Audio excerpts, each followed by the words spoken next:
नमस्कार, मैं हूं प्रवीण दुबे। लोकसभा चुनाव के चौथे चरण में एमपी की 8 सीटों के लिए वोटिंग होनी है। इन इलाकों में प्रधानमंत्री नरेंद्र मोदी, कांग्रेस के स्टार राहुल गांधी सहित जितने दिग्गजों को आना था आ चुके। अब यहां का चुनाव दोनों पक्षों के लोकल लीडरशिप के हवाले कर दिया गया है। यूं तो पिछले लोकसभा चुनाव में यहां की एक भी सीट कांग्रेस के पास नहीं थी, सब बीजेपी ने झटक ली थी। इस बार भी चुनाव से पहले कम से कम एक सीट इंदौर की तो झटक ही चुके। कितना भी कांग्रेस जोर लगा ले, लेकिन नोटा को विजयी बनाने जैसा चमत्कार तो शायद नहीं ही होगा। अब हो जाए तो कमाल होगा, बात करेंगे जब नतीजे आएंगे तब। खैर, बाकी बची 7 सीटों पर कांग्रेस को आस है मुस्लिम और ट्राइबल वोटर से। ट्राइबल तो खैर खंडित वोटर है, लेकिन मुस्लिम वोटर जरूर संगठित तरीके से किसी एक दल के साथ जा सकता है, ऐसी संभावना है उनके देश भर में लिए गए कॉल को देखकर।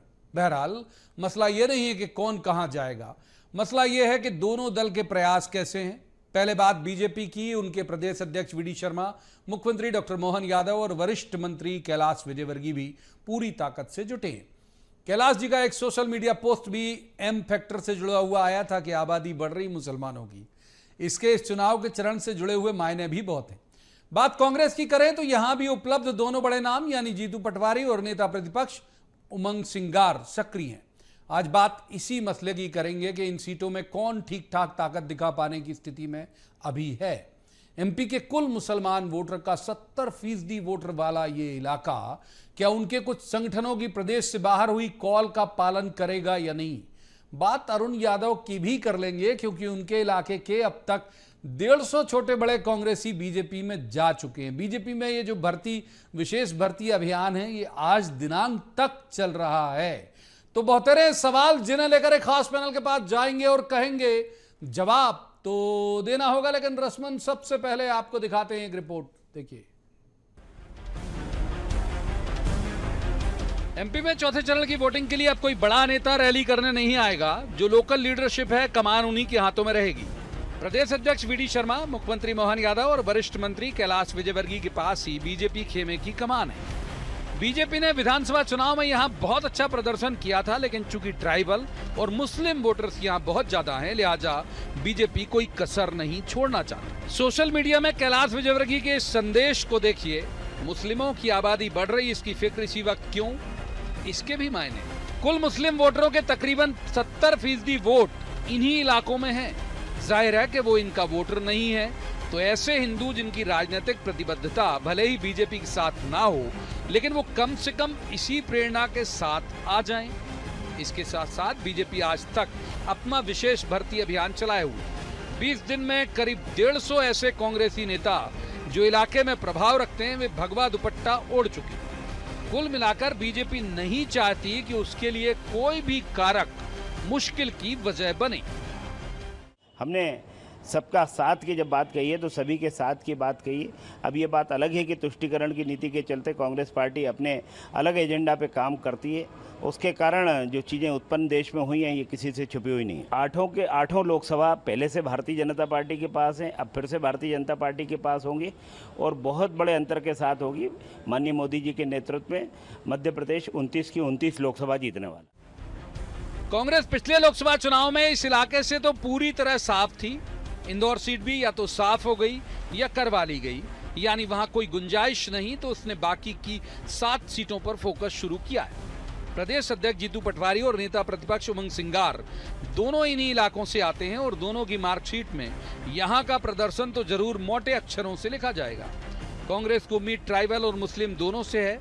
ट्राइबल भले ही पूरा ना आए, लेकिन जिस तरह से मुस्लिम संगठनों के देश के अलग अलग हिस्सों में निर्देश उजागर हुए हैं, उससे और वो आसान्वित होगी कि वे तो पूरे के पूरे उसके खाते में ही आएंगे। हालांकि अकेले मुस्लिम वोटर्स के सहारे वो निर्णायक बढ़त के बारे में सोच भी नहीं सकते। हम ये नहीं कह सकते कि बहुत इतना ज़्यादा है कि जो डिसाइडिंग फैक्टर है, लेकिन ट्राइबल पॉपुलेशन बहुत ज़्यादा है जो निर्णायक है वहाँ, और ये कांग्रेस का परंपरागत वोट है। हमने आज़ादी से लेकर अभी तक आदिवासियों के विकास के लिए, उनके सामाजिक, आर्थिक और राजनीतिक न्याय के लिए बहुत व्यापक नीतियां बनाई हैं। इसलिए हमको पूरा विश्वास है कि उनका समर्थन हमें मिलेगा। बीजेपी कांग्रेस की तुलना में कम फिक्रमंद इस वजह से भी है क्योंकि उसके पास किसी अच्छी टीम की तरह प्लेइंग 11 है जो अलग अलग बैटिंग ऑर्डर या बॉलिंग में अपना रोल प्ले कर जाती है। जबकि कांग्रेस की टूटन अभी तक रुकने का नाम नहीं ले रही। उसे जो भी जितना भी प्रतिसाद मिलेगा वो प्रयास से कम और परंपरागत वोटर से ही ज्यादा मिलेगा। Bureau report, BSTV। तो उन मेहमानों का मैं आपसे तारुफ करा दूं जिनके साथ हम इस चर्चा को आगे बढ़ाएंगे। हमारे साथ हैं डॉक्टर वाणी आहलूवालिया, ये बीजेपी की विद्वान ऊर्जावान प्रवक्ता हैं। डॉक्टर वाणी का बहुत बहुत स्वागत। दूसरी मेहमान है रोशनी यादव, ये कांग्रेस की युवा ऊर्जावान प्रवक्ता हैं। रोशनी जी का बहुत बहुत स्वागत। और तीसरे मेहमान हैं मृगेन सिंह, वरिष्ठ पत्रकार हैं, बहुत अच्छे राजनीतिक विश्लेषक हैं। मृगेन जी का भी बहुत बहुत स्वागत। शुरुआत करेंगे रोशनी से। रोशनी जी, क्या संभावनाएं, जो बचा हुआ चरण है MP में लोकसभा चुनाव का, क्या संभावनाएं आप मान के चल रही हैं कांग्रेस के लिए? मैं सभी पैनलिस्ट को पहले नमस्कार करना चाहूंगी, सभी का स्वागत हो। आज देखिए, कांग्रेस मध्य प्रदेश में जो है, कांग्रेस के लिए शुरुआत से ही बड़ा संघर्ष रहा। लेकिन मैं मानती हूँ कि ये जो मालवा और निमाड़ जो क्षेत्र है वो कांग्रेस के लिए बहुत ही अच्छा कहें, और विधानसभा में भी आप देख सकते हैं काफी प्रभावशील रहा था।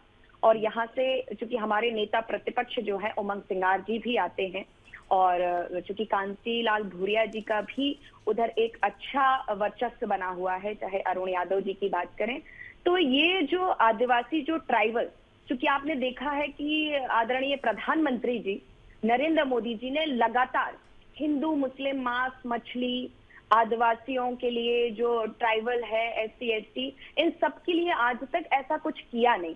और मैं अगर पूर्व में जाके बात करूं तो कांग्रेस की जब सरकार रही तो चाहे वो भूमि आवंटन की बात हो, पट्टा आवंटन की बात हो, भूमि अधिनियम की बात हो, जंगल जमीन की बात हो, तो आज प्रमुखता से कांग्रेस परिवार पूरा साथ है। और चूंकि मजदूरों को वही 400 रुपए देने की बात करते हैं। एक छोटा सप्लीमेंट्री, मेरा एक सप्लीमेंट्री ले लीजिए। आपने कहा कि विधानसभा में बहुत अच्छा किया, तो मेरे सर्वोत्तम संज्ञान के मुताबिक 66 सीटें आती हैं मालवा निमाड़ में, और 47 या 48 बीजेपी के पास गई थी। आपके पास शायद 17 या 18 ऐसी कुछ है, मैं अभी फैक्ट चेक नहीं कर पाया। हाँ, 17 सीट हमारे पास है, तो लेकिन 46 उनके पास चली गई भाई।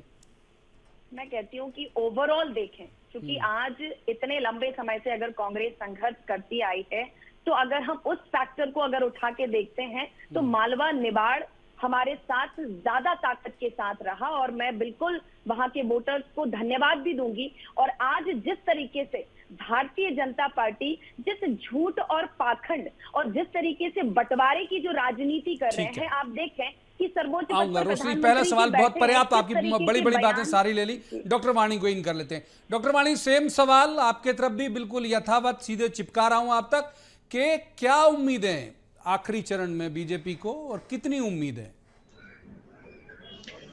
BSTV के दर्शकों को और इस प्रबुद्ध पैनल को मैं नमस्कार करती हूँ।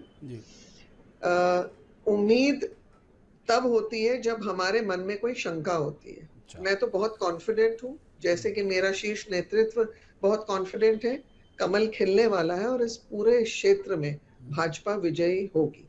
आप एक राष्ट्रीय स्तर पर एक अंतर देख लीजिए, जो आदिवासी सीट्स हैं, मुझे लगता है अगर हम शेड्यूल्ड ट्राइब की सीट्स पूरे देश में देखते हैं 47 है, और उसमें कितना इजाफा हुआ है 14-19 के इलेक्शंस में, और अब 24 में उसमें और बढ़ोतरी मिलेगी। निश्चित रूप से भारतीय जनता पार्टी को सफलता मिलने ही वाली है, क्योंकि ये एक ऐसा राष्ट्रीय दल है जिसने आदिवासी समाज को बिल्कुल मुख्य धारा से जोड़ा है। राष्ट्रपति भी हमारी ऐसी एक समाज से आई है। आदिवासी महिलाओं को सशक्त करने में कोई कसर नहीं छोड़ी है।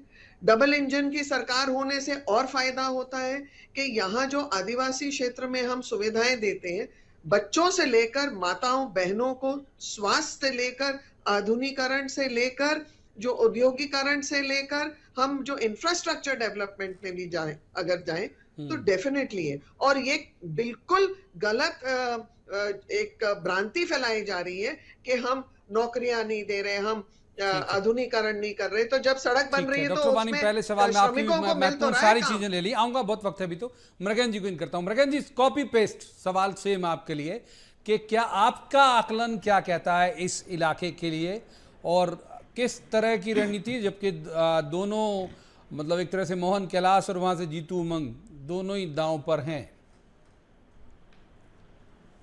देखिए, निश्चित रूप से जो जिन 8 विधानसभा क्षेत्रों में लोकसभा के मतदान 13 को होना है, वो आपको मालूम है कि ये मालवा और निमाड़ का है। मालवा और निमाड़ संघ का गढ़ माना प्रयोगशाला है। और कहा जाता, बहुत शुरू से सुन रहे हैं ये बात जी। हाँ, कि वहाँ, और ये मध्य प्रदेश में कहा भी जाता है जो मालवा जीता वो मध्य प्रदेश जीता। तो आप जो परिणाम है उठा के देख लीजिए। विधानसभा चुनाव परिणाम की बात करें, अभी आप बता ही रहे थे कि 2018 में यहाँ कांग्रेस को अच्छी सीटें मिली थी, सरकार बन गई थी। 2023 में आदिवासी बहुल सीटों में कांग्रेस की स्थिति मात्र 17 सीटों में 66 में 17 सीटों पे आकर सिमट गई। आपको थोड़ा सा रोक रहा हूँ। मुख्यमंत्री मोहन यादव हमारे सहयोगी मनोज राठौर के साथ उसी इलाके में एक रोड शो भी कर रहे हैं, आपको दिखाते हैं। महाकाल की नगरी उज्जैन में मुख्यमंत्री डॉक्टर मोहन यादव का रोड शो आप देख सकते हैं कि अपार जन समर्थन यहाँ पे निकल रहा है और हमारे साथ मुख्यमंत्री डॉक्टर मोहन यादव जुड़े। सर, अपार जन समर्थन आपको मिल रहा है, ये भीड़ देख के लग रहा है कि आपके स्वागत में महाकाल की नगरी जो है यहाँ पे तैयार है। ये मोदीमय माहौल है, उज्जैन जनसंघ का गढ़ है और चुनाव के बेला में भाजपा का अपार प्रेम हमारे भाजपा के कार्यकर्ताओं को मिल रहा है। यहाँ के हमारे अपने प्रत्याशी अनिल बरोजा जी भारी वोट से जीतने वाले हैं।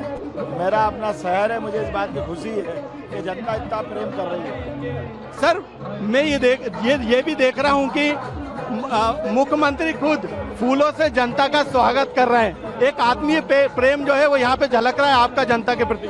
जनता का प्रेम ही सब कुछ ताकत होती है। स्वाभाविक रूप से हमको इसी पुष्प वर्षा से ताकत मिलती है और जनता जो प्रेम करती है उसका एहसास होता है। और सर, एक सवाल ये भी है कि 29 सीट जीतने का टारगेट जो है आपने रखा है, यहाँ पे पार्टी ने रखा है, हाईकमान ने रखा है। 29 सीटें जो है इस बार किस तरीके से जीत रही है, कितना अंतर रहेगा? 29 की 29 सीटों में से अब केवल 8 सीट बची है, 21 हम जीत चुके हैं। 8 सीट भी भारी बहुमत से जीतेंगे। सर, कई सीटों पे कांग्रेस विहीन हो गए प्रत्याशी, कांग्रेस के प्रत्याशी तक नहीं। कांग्रेस का विचार का विषय है, भाजपा तो अपना विजय रथ आगे बढ़ा रही है। सर, कांतिलाल भूरिया और जीतू पटवारी महिलाओं को लेके बयान दिया है, जिसको लेके पार्टी ने शिकायत भी की है चुनाव आयोग में। कांग्रेस का चरित्र है, वो माता बहनों की कभी इज्जत नहीं करते हैं। मुझे दुख है इस बात का, कांग्रेस को माफी मांगना चाहिए। सर, मोदी की गारंटी और संकल्प पत्र विधानसभा में जो आया था, अब मोदी की गारंटी जो है बीजेपी सरकार ने दी है। निश्चित रूप से मोदी गारंटी है, जो कहा वो सब करेगा। सकते हैं कि जो है यहाँ पे रोड शो महाकाल की नगरी उज्जैन में निकल रहा है और मोदी की गारंटी के साथ तमाम चर्चा जो है मुख्यमंत्री डॉक्टर मोहन यादव ने। कैमरा में तपन के साथ मनोज राठौर, उज्जैन। तो आप देख रहे होंगे हमारे सहयोगी अभी लाइव थे, मुख्यमंत्री मोहन यादव उनके साथ उसी इलाके से वाबस्ता विषय था जहां की हम चर्चा करें। प्रज्ञा जी प्लीज बात आगे बढ़ाइए। धार, रतलाम झाबुआ हाँ। और खरगोन। इसमें 3 में तो अच्छी फाइट है, लेकिन बाकी जो 3 सामान्य सीटें हैं, इंदौर, मंदसौर, खंडवा। इंदौर तो चलो गई मान लेते हैं, अनुसूचित जाति, तो वहाँ उस तरह से फाइट भी दिखाई नहीं दे रही जैसी होना चाहिए।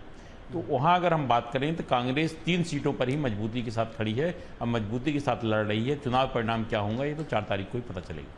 एक बार रोशनी जी को इन करते हुए, रोशनी जी, एक जो इस विषय से जुड़ा हुआ मामला है, बेशक हालांकि यहाँ कोई वैसा कॉल अभी तक हम लोगों को हमारे सर्वोत्तम संज्ञान के मुताबिक नहीं आया, वो ये था कि बहुत सारे मुस्लिम संगठन और जो उनके जो पैरोकार या जो धर्मगुरु या जो भी संबोधन वो देते हों, उन्होंने कॉल किया कि भाई ऐसे व्यक्ति को वोट करो जो बीजेपी के कैंडिडेट को हरा पाने में सक्षम हो। ये जो इलाका है यहाँ पे अगर 50 लाख मुस्लिम वोटर एमपी में है तो इसका 70% इसी इलाके में, तो इनसे भी उम्मीद है आपको कि आपके पक्ष में जाएंगे? नहीं, बिल्कुल जाएंगे, क्योंकि अभी तक आज भारतीय जनता पार्टी का जो वक्तव्य का, जो भाषण शैली का, सर्वोच्च पद पर बैठे चाहे वो प्रधानमंत्री जी हो, अमित शाह जी हो, उनका जो स्तर गिरा है और जिस तरीके से वो मुस्लिम को एक पर्टिकुलर टारगेट कर रहे हैं, अल्पसंख्यक। क्या मैं इनको सवाल पूछती हूँ, क्या गुजरात में अल्पसंख्यक को आरक्षण नहीं देते, या बिहार में, या किसी राज्य में नहीं मिलता? तो जहां अगर कांग्रेस या कोई भी, क्योंकि हमारे लिए तो सब एक जैसे हैं, और आज अगर हम जाति जनगणना या हिस्सेदारी की भी बात कर रहे हैं तो 2011 में ये बीजेपी के वादा था, लेकिन 2011 के बाद नहीं हुई, तो ये उसको ले जाते हैं जातिवाद पे। जबकि आपने सुना होगा कि मोदी जी अपने मंच से कहते हैं कि मैं साहू जाति का हूं, क्या मेरा सम्मान आप रखेंगे। आज ये हिंदू मुस्लिम मांस मछली मंगलसूत्र पर बात कर रहे हैं। आप देखिए कि तबेले से भैंस को छुड़वाने पे आ गए हैं। आज जो पूरे देश में राहुल गांधी जी ने एक मुहिम उठाई थी अडानी और अंबानी को लेकर के, तो मुझे लगता है कि जिस तरीके से तुष्टीकरण की राजनीति और एक सांप्रदायिक नफरत का जो जहर फैलाने का काम भारतीय जनता पार्टी ने किया है, तो मुझे लगता है कि आज जो 70% मुस्लिम आबादी और ट्राइबल तो हमेशा से पारंपरिक वोट कांग्रेस का रहा है। 2018 में भी हम उन्हीं की ताकत से जीत कर आए थे और सत्ता में बैठे थे। आज भी भारतीय जनता पार्टी ने कभी भी, आप देखें चाहे झाबुआ और इस तरफ क्षेत्र में देख ले, सबसे ज्यादा रोजगार और पलायन होता है, और वो पलायन करके वो नौकरी के लिए कहाँ जाते हैं, गुजरात में भागते हैं। तो क्या प्रधानमंत्री एक गुजरात के ही जो है राज्य के प्रधानमंत्री है? ना वो बिहार में, ना उत्तर प्रदेश, ना मध्य प्रदेश, किसी भी स्टेट में वो रोजगार नहीं। ठीक है डॉक्टर वानी, कुछ बहुत देर से बोलना भी चाह रही है, मैं एक ऐड ऑन कर देता हूं। डॉक्टर वानी, आपकी पार्टी के बहुत सीनियर लीडर हैं कैलाश जी, मतलब राष्ट्रीय स्तर के नेता हैं, उनकी बात के मायने होते हैं जब वो कुछ भी बोलें या वो कुछ ट्वीट करें या सोशल मीडिया में लिखें। तो जो कल उन्होंने लिखा कि मुसलमानों की आबादी बढ़ रही है, इसके मायने कुछ हम इस चरण से जोड़ के देख सकते हैं क्या? देखिए, मैं आपको इतना बता दूं, ये बहुत जिम्मेदार नेता हैं और जब कोई चीज बोलते हैं तो बहुत सोच समझ के इनके वक्तव्य आते हैं। और ये तो अभी हाल फिलहाल में आया ही हमारे पास कि हिंदू आबादी 6-7% घटी है और मुस्लिम आबादी कितनी बढ़ी है। ये क्यों बोलना जरूरी हो जाता है? क्योंकि जो हमारे कांग्रेस की प्रवक्ता है, मेरी छोटी बहन, उन्होंने कुछ अभी टिप्पणियां की, तो मैं उन्हीं से संदर्भ में उनको जवाब देती हूँ कि दक्षिण भारत में ओबीसी का 4% रिजर्वेशन मुसलमानों को क्यों दिया इनकी सरकार ने? ये वोट बैंक अपीजमेंट पॉलिटिक्स की बात कर रहे हैं, तो वो तो इनके न्याय पत्र में ही लिखा हुआ है। ट्रिपल तलाक ये वापस लेना चाहते हैं, क्योंकि देखिए हित और अहित की बात स्पष्ट हो जाती है। तो ट्रिपल तलाक किसके हित में है और ये वापस लेंगे तो किसका नुकसान होगा? अदानी की बात करते हैं, 22 राज्यों में अदानी के बिजनेस हैं अभी, 22 राज्यों में, उसमें से 8 से 9 राज्यों के एमओयू हाल फिलहाल में कांग्रेस या उनकी अलाइड पार्टीज के राज्यों में ही हुए हैं। छत्तीसगढ़ में जब कांग्रेस की सरकार थी तब भी अडानी थे वहां। हाँ बिल्कुल, ये उसके बाद उनकी ये जानकारी नहीं रखती है। आधा अधूरा ज्ञान बांटना मीडिया के माध्यम से भी गलत बात है। पूरा ज्ञान रखें, पूरा अध्ययन करें, फैक्ट्स पे बात करें। ये एक तरफा मुस्लिम अपीजमेंट की बात करते हैं और दूसरी तरफ ये भी वोट बैंक पॉलिटिक्स है इनकी, जो ये आदिवासी क्षेत्रों में करना चाहते हैं। और इतना मैंने आपको शुरू में ही बता दिया, आदिवासी जो वोट्स हैं क्या थी 2014 में और आज कितना अंतर आ गया है राष्ट्रीय स्तर पर। इस चुनाव में आपको और अंतर दिखेगा। मृगन जी को इन करता हूं एक बार। मृगन जी, ये महत्वपूर्ण सवाल इसलिए हो जाता है, उज्जैन के कुछ इलाके, मतलब उज्जैन और उसके आसपास, मंदसौर उसके आसपास, बुरहानपुर तो खैर है ही, नीमच में भी और आगर मालवा में भी, ये कुछ इलाके जहां पे अभी वोट होना है, यहाँ पे ठीक परसेंटेज है मुस्लिम्स का। आपको लगता है कि जिस तरह का महाराष्ट्र में कॉल हुआ या बाकी जगह कॉल हुआ, यहाँ कोई कॉल तो हुआ नहीं, लेकिन ये वोटर किसी खास उसी लाइन पर, उसी पैटर्न पर वोट करेगा जिस पैटर्न का इशारा किया गया था वहां उन राज्यों में? मुझे लगता है उसी पैटर्न पर मतदान करेगा। और जैसा पहले भी कहा गया था कि भारतीय जनता पार्टी को कौन हराएगा, मुझे लगता है इस हिसाब से वोटिंग होगी कि भारतीय जनता पार्टी कौन हरा सकता है, उसके अनुसार वोटिंग होगी। ऐसा अनुमान लगाया जा रहा है, लेकिन वोट तो वोट में पड़ती है, किसकी बटन दबेगी वो तो वहीं पता चलेगा फिर 4 जून को। लेकिन जिस तरह से जो खबरें आ रही उससे तो यही लग रहा है। अच्छा, इसी के सप्लीमेंट्री ले लीजिए, तो कैलाश जी के ट्वीट को क्या हम ऐसे डिकोड कर सकते हैं कि वो हिंदू जो अभी तक राजनीतिक प्रतिबद्धता में नहीं है, मतलब वो ना कांग्रेस ना बीजेपी, उसे अपने तरफ करने वाले भाव में उन्होंने ट्वीट किया होगा कैलाश जी ने? निश्चित रूप से आप देखिए, जो जनगणना है वो परसों फिगर जारी किए गए थे, और उसके बाद कल भी कुछ समाचार पत्रों में छपे हैं, कुछ आज भी छपे हैं। तो मुझे लगता है उसके बाद जो ट्वीट किया है, तो ये मुझे लगता है अगले जो चरण के चुनाव है उसको दृष्टिगत रखते हुए कि जो लोग शांत बैठे हैं कि भाई घर से निकलो, मतदान करो। एक बार रोशनी जी को इन करते हैं। रोशनी जी, इस पूरे चुनाव में जो और बाकी तो सब कुछ आप लोगों का दांव पे लगा ही है, जो दांव पे लगा है वो लीडरशिप की क्वालिटी भी दांव पर लगी है।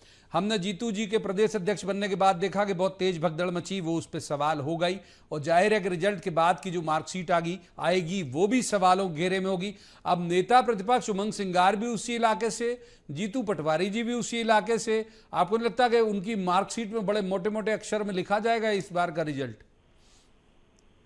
देखिए, जब से अध्यक्ष जीतू पटवारी जी ने कांग्रेस की कमान संभाली है और हमारे नेता प्रतिपक्ष और जितने भी हमारे सब बड़े नेता हैं, सब लगातार भारतीय जनता पार्टी में जिस तरीके से जो भ्रष्टाचार और महंगाई, बेरोजगारी से इस देश का जो युवा जूझ रहा है, और अभी मेरी बहन आरक्षण के ऊपर बात कर रही थी, तो इनको ये चीज क्यों समझ में नहीं आती और ये बार बार इन चीजों को क्यों लाती है, जब सुप्रीम कोर्ट और पहले से ही तय है कि 23% आरक्षण SC/ST को दे दिया गया है और 27% आरक्षण OBC में है। उसमें चाहे आप किसी भी वर्ग समुदाय को ले लीजिए, उसी में अल्पसंख्यक माइनॉरिटी आती है, उसी में जो है साहू, पाल समाज, यादव, जितने भी कुशवाहा समाज, सारे वर्ग आते हैं। तो आपको इसमें विभाजन करने की क्या आवश्यकता पड़ती है? और अगर हम दूसरे और पहले चरण को देखें तो मुझे लगता है कि हमने बहुत अच्छा किया है।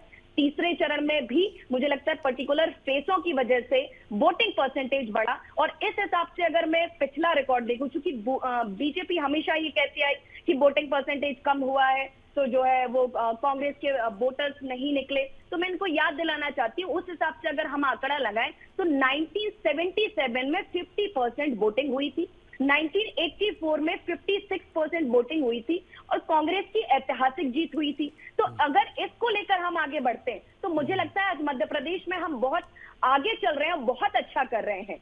और आज ये पूरा आदिवासी और ट्राइबल तबका ये जानता है कि इन्होंने कितने रोजगार स्टैब्लिश किए हैं, और सबसे बड़ी चीज, एक गरीब जो ये तबका है, इसको सबसे बड़ी चीज है कि हमें रोजी रोटी, हमारी रोटी भाजी कैसे चले। और आज वो महंगाई, जवाब ले लेते महंगाई जवाब ले लेते डॉक्टर वानी जवाब ले लेते हैं आपसे भी वही सवाल के मोहन यादव जी के चीफ मिनिस्टर बनने के बाद पहला इलेक्शन है ये, तो जैसे इनके यहाँ ये इनकी मार्किंग होगी तो जाहिर है उनकी भी मार्किंग होगी, और जो आप जवाब देना चाहती हैं वो भी एड ऑन कर लीजिएगा। मैं तो एक बात पूछना चाहती हूँ रोशनी जी से कि इनके क्या सबके वक्तव्य कांग्रेस में अलग अलग होते हैं, क्योंकि राहुल गांधी जी ने ऐसा कहीं बयान दिया था, poverty is only a mindset, यानी कि गरीबी एक मानसिकता है। तो क्या ये उसका डेफिनेशन दे रही है, उसकी क्लैरिफिकेशन दे रही है ये? और रही बात बेरोजगारी की, तो मेरी प्यारी बहन, आज की बेरोजगारी दर सबसे कम है पिछले 10-12 सालों में, 3% के लगभग है। और जब सड़कें बनती हैं, जब एयरपोर्ट्स का नवीनीकरण होता है, रेलवेज का नवीनीकरण होता है, जब इंफ्रास्ट्रक्चर डेवलप होता है, जब ये स्किल डेवलपमेंट होता है और जब स्टार्टअप्स होते हैं, तो ये सब रोजगार देते हैं। और रोजगार के मापदंड हम नहीं चुन सकते हैं उस आयु को जो आयु में बच्चे स्कूल जाते, कॉलेज जाते हैं। आप रोजगार के लिए चुन लेते हैं 18 साल से 24 साल तक की आयु, वहां हमारे डॉक्टर वानी वक्त फिसल रहा है यहाँ से। क्लोजिंग रिमार्क के लिए मृगेन जी के पास जाऊंगा मैं जरूर से, एक क्लोजिंग रिमार्क। मृगेन जी, धार की बहुत साल भी वही है, आपको लग रहा है कि अभी तक जो हिंदू मुस्लिम वाला मसला कभी इलेक्शन में, अभी ये 3 चरणों में नहीं आया, चौथे में वो कारगर बनेगा, वो एक ट्रिगर पॉइंट होगा? नहीं, मुझे लगता नहीं कि जनता मध्य प्रदेश की बहुत समझदार है, कोई इस आधार पर वोट दिया जाएगा कि हिंदू अल्पसंख्यक के आधार पर। भोजशाला की आप बात करें, निश्चित रूप से भोजशाला की जिस तरह खुदाई हो रही है वो करके बसंत कई बार बहुत लॉ एंड ऑर्डर की स्थितियाँ बनी फोर्स, लेकिन अब देखिए धीरे धीरे पिछले 4-5 सालों से कोई भी ऐसी स्थिति नहीं बनी ताकि जिससे कि हमारे अल्पसंख्यक और हिंदू भाइयों में कोई विवाद की स्थिति बनी। ठीक है, मैं आपके जो वक्त इजाजत नहीं देता, इससे ज़्यादा चर्चा की। बहुत बहुत शुक्रिया तीनों मेहमानों के चर्चा में शामिल होने के लिए।